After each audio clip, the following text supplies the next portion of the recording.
నేను నిద్రలేచింది మొదలు రాత్రి వరకు నా పనులు చేసుకుంటూ, నా బ్రతుకు నేను బ్రతుక్కుంటూ ఏదైనా ఆలోచిస్తున్నాను అంటే ధర్మం కోసమే ఆలోచిస్తాను తప్ప ఏ విధమైనటువంటి దురాశ, దుర్బుద్ధి నాకు ఉండదు. మనకు మన పూర్వీకులు అనేక రకాలైనటువంటి విధానాల్ని ఏర్పాటు చేశారు. అందులో ఒక మహా అద్భుతం దాగి ఉంది.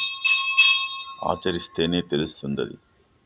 అదెంత ఇదెంత అనుకుంటూ వెళ్తే కుటుంబాలు సక్రమమైనటువంటి మార్గంలో నడవలేకపోతుంటాయి.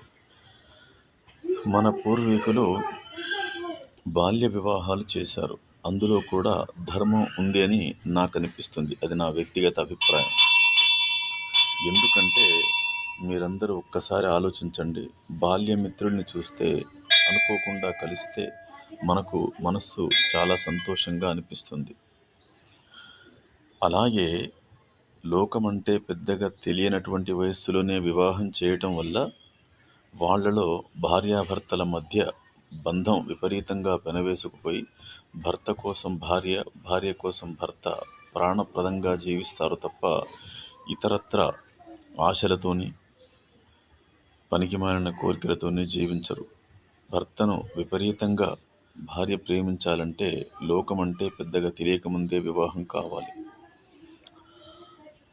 భార్యను భర్త ప్రేమించాలంటే ప్రపంచమంటే పెద్దగా తెలియకముందే వివాహం జరిపించాలి. దానివల్ల భర్త ఎక్కువ తక్కువ సంపాదించినా, భార్య పెద్దగా రుచిగా వంటలు చేయకపోయినా వాళ్ళు ప్రేమతోనే బ్రతుకుతారు తప్ప ద్వేషంతో బ్రతకరు. ఇప్పుడు సినిమాల్లో, యూట్యూబుల్లో చాలా సందర్భాల్లో వీడియోలు చూస్తుంటాం భార్యాభర్తల తగువులని. దానికి నాకు తెలిసినంత వరకు ప్రధాన కారణం వాళ్లకు మితిమీరినటువంటి వయస్సు వచ్చిన తర్వాత పెళ్లి చేయటమే.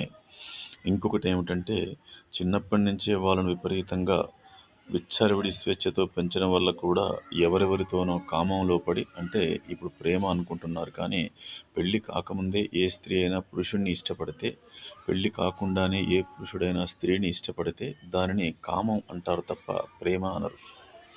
కాబట్టి కుటుంబ వ్యవస్థ బాగుండాలంటే బాల్య వివాహాలు కూడా బాగుంటాయని నా ఉద్దేశం.